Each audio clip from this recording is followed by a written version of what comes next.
Hi guys! Kumusta kayong lahat? So, hoy, wow life. Nag-uusap-usap tayo tungkol kay Lando at Maya. Okay. Okay. Wala tayong ibang pag-uusapan. Siyempre, ang Rochelle, 'di ba? Ngayon, since natutunghayan na natin yung part 1, of course, unang tanong is, describe Lando? Nando? Oo. Sa karakter ni Dodong. Kaya sinabi ko kami, ano siya? Madaldal, magaling magsalita, mabuka sa madalang salita. Mabuka? Mabuka siya. Describe Maya. Maya? Mm-mm. Si Maya naman, yung tipong mayaman nga pero mayaman pero mayroong parang hindi siya masaya kung ano tinatamasan niya ngayon. Which is marami siyang pera pero parang may kulang sa parang may kulang sa kanya. Yun So, ang anong pag-aaruga ng isang ina or basta pangungulila? Pangungulila. Yun. Pangungulila sa kanyang ina dahil pumanaw na at nangungulila siya pati sa tatay niya ngayon, sa daddy niya kasi andyan nga, buhay nga, pero sobrang busy. Which is, yun talaga yung may relatable, no? Anong masasabi mo sa karakter na nila bilang Lando at Maya? Maganda, yung tipong parang sa dating na pinagtagpo bigla. Pinagtagpo na parang doon tapos nakakaano nga lang, nakaka-inspire palalo kasi nagkahulugan agad sila ng loob kasi nakitaan naman ni Maya Silando na hindi masamang tao, walang masamang intensyon na gusto lang siyang makilala, makausap na mayroong mapaglabasan ng sama ng loob. Andun siya yung kumbaga, 'di ba, kahit bago pa sila magkakakilala sa karakter nila na yon as Lando and Maya. Pero kahit papaano is napapangiti niya si Maya, 'di ba? Yes, tama. Si Lando naman is yung mabilis, alam mo yung bolero. At kaya nga mabuka sabi ko, mabuka, madaldal, magsalita. At tsaka siya yung tipong tao na na mahirap ang buhay, maraming iniisip, dahil sa sitwasyon ng pamilya din niya, 'di ba? Dahil sa sitwasyon ng tatay niya na hindi pa naka-move on sa nangyari sa asawa niya na iniwan siya, na yon naging lasinggero, mahoy, ganyan. Isa yun sa mga naging problema talaga ni Lando. And then, siya yung isang tipong tao din na very relatable din sa lahat. Na lang, as a Filipino, di ba? Yung tipong, kahit sobrang negative na ang nangyayari, negative na ang mga bagay-bagay pagdating sa pamilya. Pero, ano pa siya? Yung tipong taong very positive pa din siya, no? Yes, tama. Which is yun yung highlight sa nila sa serye na yun na kumbaga hindi lang kilig yung hatid nila pati relatable. May katotohanan yung karakter nila. Yun naman mostly Maganda maraming yung magaling yung kasi simula pa lang parang maramdaman mo agad maganda yung ikot ng pinto.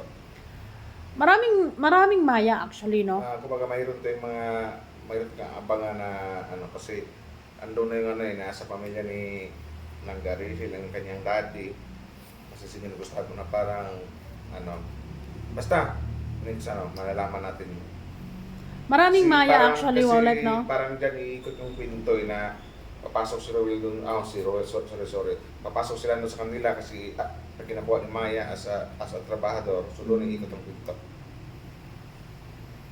Kumbaga sa totoong buhay, maraming Maya, no? Na mayaman pero malungkot.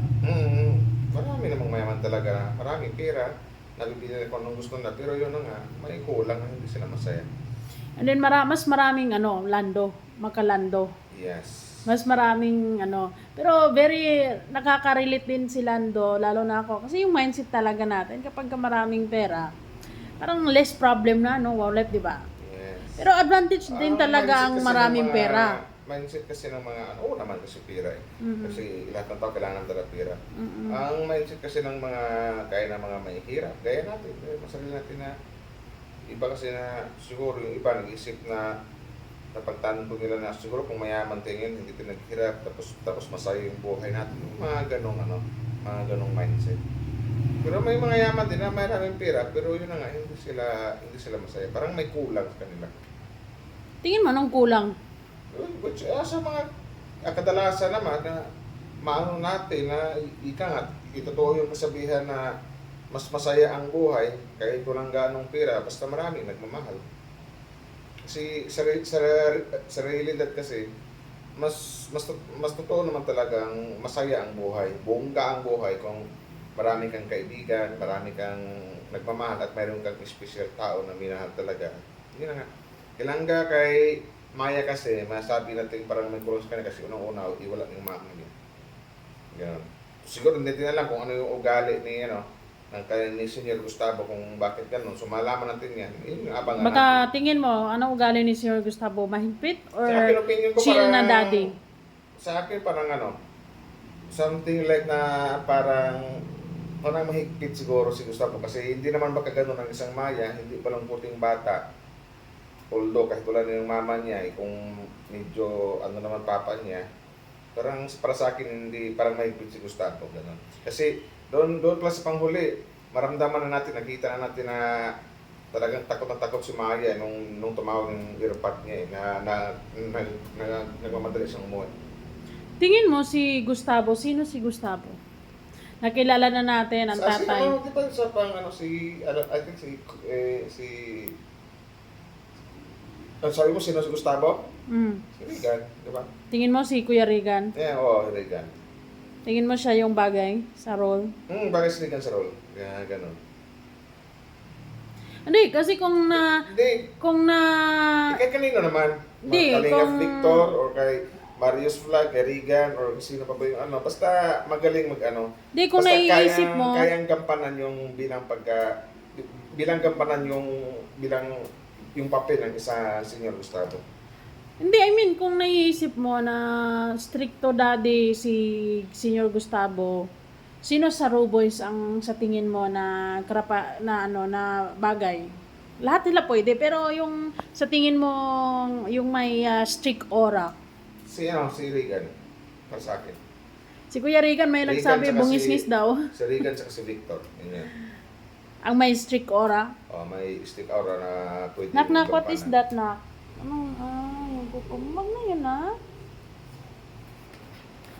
Yun po yung para sa akin. Either si Regan or si Victor yung si Senior Gustavo. Actually, anong sa tingin mo, Wow Life, dito sa parto, anong na-i-insight mo? Exciting yung part I mean, kasi. wait. Anong nai-insight? Anong nakikita mo na nakaka-excite na mga tagpo sa parto?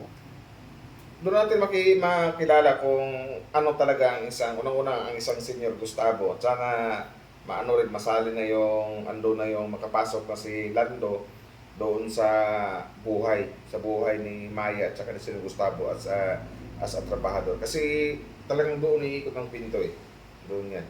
Malamang kasi ganyan sinasabi ko kanina na parang hindi masaya si Maya kasi siguro nga yung tatay niya or daddy niya may ibang ugali. So, kaya nakaganon si Maya. So, parang doon iikot ang kwento between kay Gustavo at saka kay Lando. At yung tatlo si Maya. Tingin mo magiging okay para kay Senior Gustavo ang pagkakaibigan nila Lando at Maya? Well, depende sa director niyan kung paano niya paikutin ang pinto. Ano mo lang, sa tingin mo. Kasi since binigyan na tayo ng part 1, meron na tayong pagkakakilanlan kung ano ni Lando at ni Maya at ni Senior Gustavo.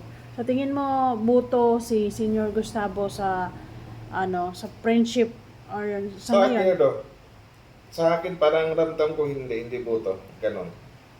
Hindi buto kaya sabi ko doon ikot ang pinto Doon ikot ang role kung ano yung magiging kitang labasan. Kasi magiging na yung kwento, parang boring yung kwento pag malaman natin na boto rin ang isang senior, isang mayaman, isang don, Senior Gustavo, kung boto siya agad kay Lando na alam naman natin na from the very start na si Lando ay mahirap lang, tsaka yun na nga ano rin, wala na rin kanyang mama, umalit. Naghiwalay din mama at papa niya. Sa tingin mo, may pag-asa pang magbago si Tatay Andoy? Yes, oo naman. Kasi pinaramdam din sa atin na, pinaramdam din sa atin ni Andoy. Hindi pa ako yun ha. Pinaramdam din pinaramdam lang din sa atin ni Andoy na kung gaano kahirap at kung gaano kahirap at gaano kasakit yung masaktan at yung iniwanan. Deserve naman niyang maiwan mo life kasi nga sabi ni Lando lasinggero tsaka namumugbog, sinasaktan niya yung asawa niya. So yun na nga, dalawa yung pagkano na naramdaman na ni Andoy na Importante. ang halaga na nasauli yung pagsisino na naramdaman ni Andoy yung sakit o yung halaga nung nawala ng kanyang asawa na masabi niyang para siyang na-paranoid na. May punto, 'di ba? Kumbaga may ganun din yung sitwasyon sa mga mag-asawa talaga na ba na nung magkasama pa kayo hindi niyo masyadong na-appreciate yung isa't isa, bunga nga dito, bunga nga diyan, umabot na nga sa pananakit, no? And then nung naghiwalay na, doon mo mas na-appreciate yung presensya ng isa na ayun yung nangyari kay Andoy. Ano? Yun yung nangyari kay Andoy na isa din siya sa mga problemahin ni Lando, no? Yes. Well, doon iikot yung yung Tunikot kwento. yan kay sa papa ni Lando at sa papa ni Maya. Tingin mo may kaibigan si Maya? Malamang depende na yan sa depende na sa ikot ng kwento kung sino pwede ipasok na as a kaibigan ni Maya. Tingin mo sa aura nga niya, yung ganun. Tingin mo may kaibigan siya? Ay, oo naman. Si Lando nga, unang first week lang nga, naging kaibigan na agad, naging close na sila agad. For how many hours na, di ba? Pwede. Ayun. Kasi si Maya parang ang tahimik, ang Kasi hinhin. may mabigat na dinadala sa nung una na wala yung mama niya. Pero ang lalim ng niya, ang lalim Ang lalim ng hugot ng kanyang di ba? yung emosyon niya Well, na hindi tayo masabi na yung lungkot ni Maya, kung lalaban sa pagkawala ng mama niya, something like that, or kung sabihin na mahigpit yung tatay niya, or something like na parang si Andoy din, na si Gustavo, na parang na rin, parang wala nang pakialam sa kanya. Basta depende sa pinto, malalaman natin yung next upload. Okay. Bago matapos tong usapan natin ito, anong pinakaabangan mong tagpo sa part 2? Kinabangan ko yung tagpo sa part 2. Marami. Unang-una na yung gusto kong makilala, sa akin gusto kong makilala yung buong pagkatao ni Senior Gustavo, kung anong klaseng ama siya, at doon natin malalaman kung bibigyan pa niya ng bibigyan pa ba ng scene o senaryo yung si Tatay Andoy, kung bakit nagkaganon, bakit laging lasing pag nasahod, laging lasing ganyan. Tapos pinakaabangan sa lahat yung tipong yung mag-aanuhan ng dalawa, si Lando at saka si Maya. Tingin mo darating sila sa puntong mag-aaway sila? Sino? Sa mismong as Lando and Maya? Yes. Tingin mo may sagutan sila? Mayroon. Sana nga mayroon. Dito ito yung para sa akin yun yung doon ako mas nai-excite kung paano yung diba kung paano lalago ba yan? Anong tawag na? Kung paano lalago yung friendship nila, and then syempre yung diba sabi nga sa kahit anumang relationship is may hindi pagkakaunawaan, diba? So, dito, tingin mo, may maririnig tayong, mag-aaway as Maya and Lando? Yes. Ayun. Nakakatuwa, no? Nakakatuwa na they came up with this Rochelle serie. Kasi, tayong mga fans is, marami tayong naiisip what will be, the next episode. Depende sa yan. Depende sa galing ng magsulat or Yung scriptwriter. Or, syempre, tulong-tulong na rin silang lahat. Director, ganon. Tulong sila. Lahat doon sa kanila, lahat sila director, lahat sila scriptwriter. Oo, kasi... Naman kanyang mga Actually... suggestion. Dahil yung ginawa natin before, di ba? Wala namang ano doon. Wala mang lahat- scriptwriter sila, siguro Di ba parang yung kaya nangyari sa atin dati sa positive reactor na lahat tayo director, lahat tayo ano, nagbigay ng suggestion, lahat tayo scriptwriter. kumbaga bahala ka na, ikaw na Oh, bahala ka sa adlib mo. Bahala din ako sa adlib ko. bahala ka na kung anong sasabihin, on the spot, 'di ba? Oo, Wala basta kang po sa atin eh. wala kang wala kang Wala script, kami memorize. wala kang i-memorize, bahala ka na diyan. Pero binibigyan sila ng briefing ba yung tawag noon na diyan kayo gaganyan, yun yung mangyayari, 'di ba? Yun life, no? Mm-mm. So, yun, nakakatuwa lang dahil sa part na to, dito din natin talaga super ma-appreciate yung talent ni Lando at ni Maya sa pagdating sa acting, no? Oo naman. Kay Maya, walang masabi Maya. Ang galing umarte ni Maya talaga. Mahuhuli ka sa acting ni Maya. Ang galing. Mas inaabangan ko pa yung intense na acting ni Maya, wow, life. Yung umiyak na, or kung anong, di ba? Feeling ko may Kasi makikita natin ang galing ng arte ng tao. Yung kay, lalo kay Maya, yung tipong iyak. Tapos yung, parang magaling siya magdala ng pinto. Magaling niyang gampanan kung ano yung ubod ng story. Feeling ko, life, may malalim na hugot dito si Maya na makikita pa natin. 'Di ba? Yung maipalabas or mas lalo pa nating maintindihan kung paano siya naging ganon. 'Di ba? Na lonely siya, feeling ganon, ganyan. So, feeling ko may malalim pa na emotion na makikita natin from Maya. Yes, of course. 'Di ba? Meron yan. Ayun. And also with Dodong, yung 'di ba katulad ng sa mga serye na they're very helpful. Kumbaga mabuting tao, but then dumating sa puntong napupuno ka, 'di ba? So, isa 'yun sa mga inabangan ko na part. Si Although Dudong kasi, si Dudong. Si Lando kasi, mayroon din, dinadala. Yung ugali kasi niya, parang iba eh. Parang siyang kalog, something like that. kumbaga mas nangingibabaw sa kanya yung pagiging positibo kaysa iintindihin yung kung ano mga problemang nandiyan, 'di ba? Yes. So, ayun, maganda.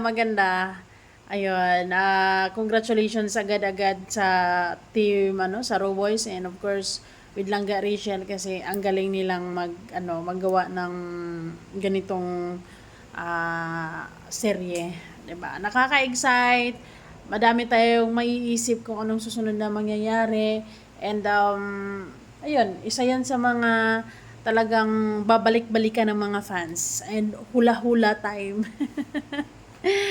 So, ayan. Last question, wow, live. Yes.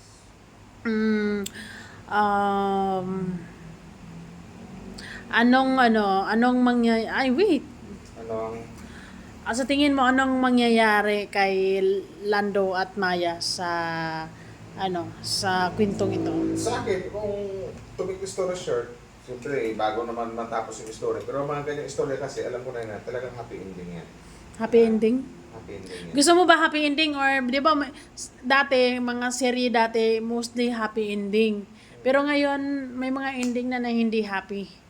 Medyo bitin Hindi rin pero at bagay least sa may peaceful Hindi rin bagay sa kasi mga vlogger, dapat happy ending talaga kasi alam din ng maraming fans na nanonood. Mas maganda happy ending. Yun, gusto mo happy ending.